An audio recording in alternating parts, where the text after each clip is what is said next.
एक बूढ़ा किसान था। उसके 3 बेटे थे। तीनों ही जवान और हट्टे कट्टे थे, पर वे बहुत ही आलसी थे। पिता की कमाई उड़ाने में उन्हें बड़ा मज़ा आता था। मेहनत करके पैसे कमाना उन्हें अच्छा नहीं लगता था। एक दिन किसान ने अपने बेटों को बुलाकर कहा, देखो, तुम लोगों के लिए मैंने अपने खेत में एक छोटा मोटा खजाना गाड़ रखा है। तुम लोग खेत को खोद डालो और उस खजाने को निकाल कर आपस में बांट लो। दूसरे दिन बड़े सवेरे उस किसान के तीनों लड़के कुदालियाँ लेकर खेत पर पहुँच गए और खुदाई शुरू कर दी। उन्होंने खेत की एक एक इंच ज़मीन खोद डाली, पर उन्हें कहीं भी खजाना नहीं मिला।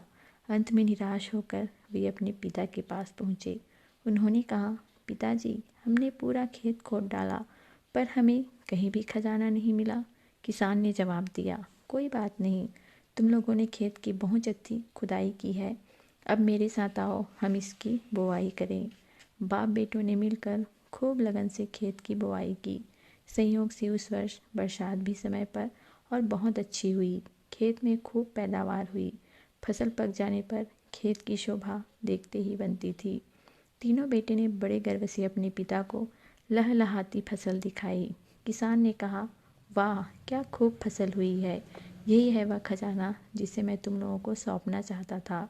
अगर तुम लोग इसी तरह कड़ी मेहनत करते रहोगे तो ऐसा ही खजाना तुम्हें हर वर्ष मिलता रहेगा।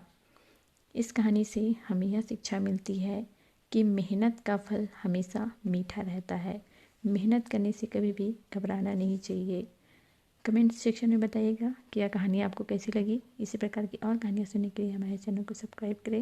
वीडियो को लाइक और शेयर करना न भूलें। धन्यवाद।